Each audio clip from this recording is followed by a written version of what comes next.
both fan bases for an incredible atmosphere. I think we all missed that kind of atmosphere, and it was special for our players to play in. I certainly appreciate the city of Charlotte because they were great hosts, and I'm proud of our guys. We talked about 2 words, composure and attention to detail, and I've never seen 2 words become more true than when the punt hit us, and everybody just kept saying, keep your composure, and nobody panicked. Everything started like it was getting bad there, and the team really handled it well. We held the line, played to our standard, and just really proud of the guys and how hard they played. That's a really good football team. Let's go to Dennis Dodd and then Anthony Dasher.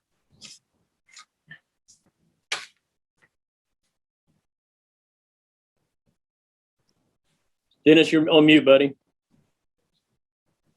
Yeah, sorry. Kirby, did this game have a championship feel to you, even though it was the opener? And what does it portend for, just the entire season winning this? I told Dabo before the game, I thought the atmosphere was incredible. It reminded me of a playoff or a conference championship type atmosphere because it just felt that way. It was electric at the hotel, the drive-in. It was special. I mean, to me, you could say it was a lot like an SEC football game, but it wasn't like one last year because none of them were quite like that. And as far as the rest of the year, what matters for us is UAB. I said it all along, and I stand by what I said. Whether we won or lost, we controlled our own destiny. And we still control our own destiny. And the important thing is that we have to get better. What I did find out is we've got a lot of resiliency. And, when our offense had to convert, when our offense had to force the ball down somebody's throat, a pretty good defense, they were able to do it. And that makes me proud. But we certainly have a long way to go to be explosive and get where we need to go offensively. Hey, Coach. I didn't know teams were allowed to have 10-3 games anymore, but just from part of the job that the defensive front did tonight, that front 7. I know you knew they were going to be good going into the year, but did you ever anticipate what you saw tonight? Well, I knew we'd be pretty good, and we're pretty deep. I'm proud of them. It just seems like we're more athletic up there than we've been in the past, and there's a lot of speed on the field. I mean, when we do plays against the scout team, and Trevon and Adam are chasing plays down, they're fast. And they can run. And Dan did a great job calling the game tonight. Defensive staff did an incredible job with the game plan. The kids were into the game. And, I think we frustrated them and confused them. And once we didn't do real well offensively either, but we did have some moments where we could run the ball. They struggled to do that. Let's go to Chip Towers and then Mike Griffith. Yeah, Coach, talking about that pressure on the quarterback, clearly that was something you guys wanted to do. I think 6 different players might have gotten 7 sacks. Did you feel like that was a form of strategy that you were able to do it, or was it overpowering? You know what I mean? Yeah, I have to watch the tape to see. I felt like we won some one-on-ones where we didn't even have 4 people rushing. Sometimes you affect the quarterback, and sometimes you sack him. Well, we did get some sacks, but some of those were covered sacks. He held the ball, and I think he got confused and he got frustrated. So do we have an elite pass rush? I don't know that yet. Can we affect quarterbacks? Absolutely. We can affect the quarterback and be disruptive if we tackle well on the perimeter and make space plays, and that's – our guys played really well and tackled well, I thought, tonight. Kirby, would you mind telling us some change-up things you did on defense? I know you play that match zone, as you call it. Was there a lot of that, or was it just disguising coverages? No, we really took a hard look all season at what hurt us last year, and we just said, we're giving up some explosives on things that we got kids with more ability than we should be giving those plays up. And we went back, took a hard look, and, we get a lot of shift motions, a lot of things that try to confuse us with a lot of rules. And to be honest with you, we dummied some things down, and we didn't call a lot of real hard calls and just let our kids play, let our kids rush, get them to 3rd and long. And, I give us some credit, but give them some credit too. The quarterback got rattled some, and he missed some throws. And, we'll play some guys that maybe have more experience, but I am proud of the way those guys competed. Let's go to Seth Emerson and then Mark Weiser. Kirby, when did you know that Kyrus wouldn't play on offense. I know he played on special teams, but not offense. And how did I think Jermaine Burton and John Fitzpatrick may have been the only regulars among receivers and tight ends from last year that were playing this game. How much did that affect your all's offense in this game? I can't make excuses. You know what I mean, Seth? Like we've had parts of our offense available all camp, but never everybody, right? So like Jermaine Burton missed, I don't know, 2 weeks. I mean, he got the very first practice, he sprained an ankle. He missed 2 weeks. That has affected him. Fitzpatrick, I don't feel like he's practiced at all until the last week. You know, he was just able to go. And when we had all the foot injuries, we were worried about him not even being able to play.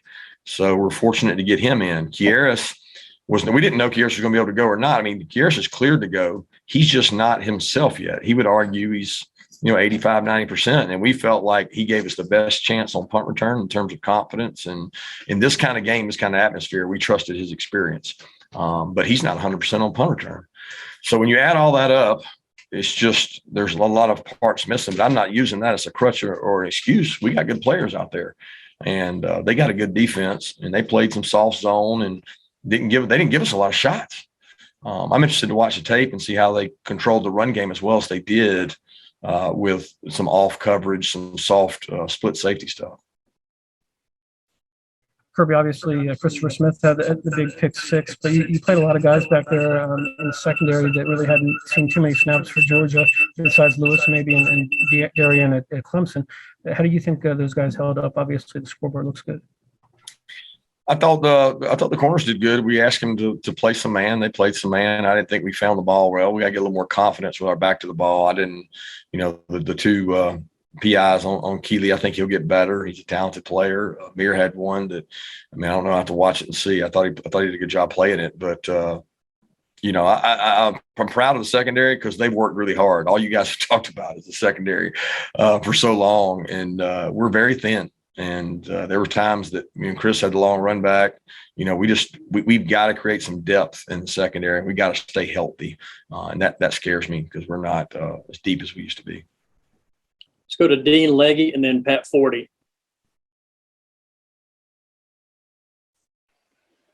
Sorry about that, Kirby. The emotion on the field during the game. What was that feeling like with just a back and forth struggle, and y'all just never could get sort of the kill shot in? Yeah, it's frustrating. It felt like we kept letting them hang around, right? But all we talked about was playing for each other, connection, resiliency, and we preached so much composure and attention to detail all week. And I was just so proud because they could have. They got some momentum right in the second half. They went down. That red area stop was humongous. To hold them to 3. And that was a big stop by the defense. Some things went bad. They double moved us. But, nobody ever panicked. And that's usually the sign of a good character team, especially when you're playing a really good team. And Clemson's a good football team, and just, really proud that they never folded. They fought for each other. Kirby, just the fact that you held them to 3 points, the Dabo Sweeney team has never been held at that few points. Did you have any idea that you could do that tonight? No, I never would have thought that. We go to every game with our goal to shut them out, right? That's the goal. But we have a goal in defense that says no explosive plays. We don't hold them under 13 points. And, everybody thinks we're crazy. They think you're never going to hold teams under 13 points in this day and age. But why can't we? Just like they have an offense, we have a defense, and we want to be able to defend it. And we got to get better. I think we rattled the quarterback, and once he got affected, it probably hurt him with his eyes downfield and things. But I'm not ready to anoint anybody. The one thing I know about this defense, they love each other, man. They fight for each other. There's so many guys that didn't play tonight that were happy for the other guys. That's what is unique. I've been in a lot of these games where it's like you go in the locker room and there's guys sulking, man, I didn't play. There's some guys that didn't play tonight, and they were just so excited for the other guys. That's a good sign. Let's go to Mark Slabaugh and then Drew Hubbard.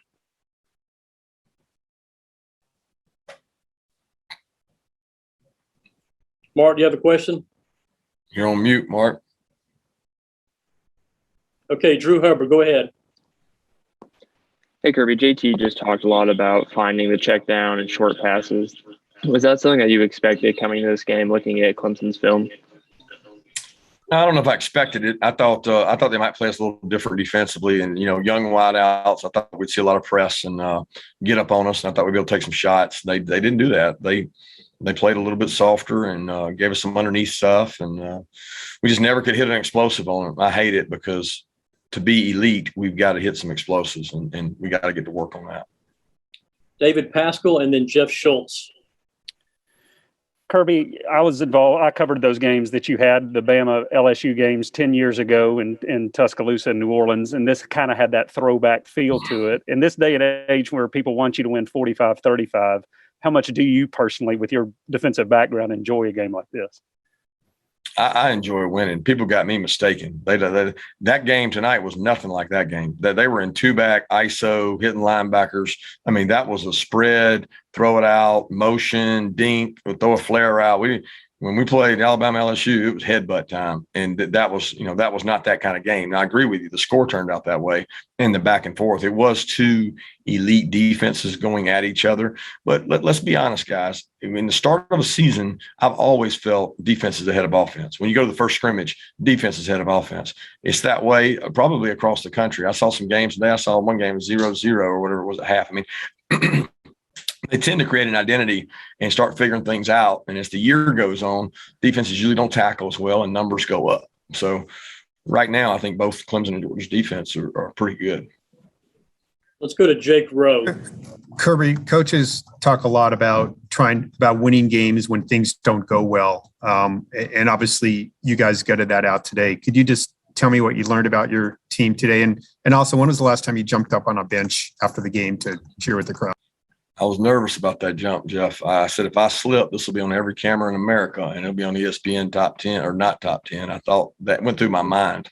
But I was happy, and I felt like our fans didn't get the love they needed. Our players sprinted into the locker room, and I wanted to show them some attention with it. What was the first part, Jeff? I'm sorry. Getting out a win, what you learned about your team when things don't go well. Yeah, I mean, I told you that when we get the ball hit us on the punt. We're trying to be aggressive, right? And they hit a rugby punt, and it's like some people believe you don't even try to field that. Well, I hate that because I'm like, the ball's going to roll forever if we don't get it. And sure enough, we got some bad luck. Kyrus did what he was supposed to do.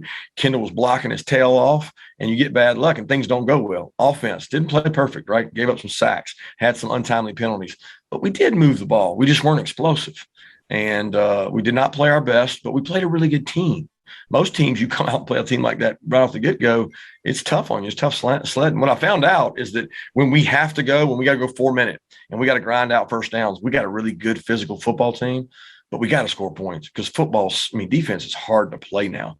Like you got to score points to win games, and we know that, and we've worked really hard on that, and we got to get better at that because we got to be able to score. All right, Jake Rook, go ahead.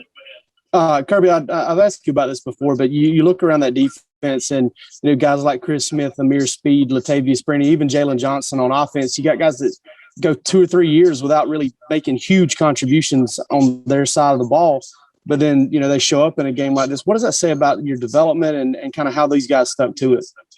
Well, it says something about their character because they weren't guys that jumped in the portal and left. Brini could have easily done that. Speed could have easily done that. They were behind really good players. Jalen Johnson's a walk-on that earned a scholarship, and they're really good football players. And I'm proud of them because they have stuck it out. They love Georgia. They do it for each other. And, the development's great. Yeah, we've developed some good kids, and we've gotten them better. But the credit goes to them, not to us, for sticking it out and being loyal to each other. They do it for the brotherhood they have. Ivan Mazel, quickly, please. Yeah. Hey, Kirby. Were you counting on the atmosphere and the crowd to rattle their young quarterback? I won't say I was counting. I really didn't know what the atmosphere was going to be like. It was electric. But, their crowd, I don't know. You guys tell me. I thought their crowd matched our crowd because when they had momentum, man, I felt like it was a road game. And then when we had momentum, I felt like it was a home game. It was a really electric atmosphere. And I hoped our defense would rattle their quarterback was the hope. Thank you, Coach Smart. Congratulations and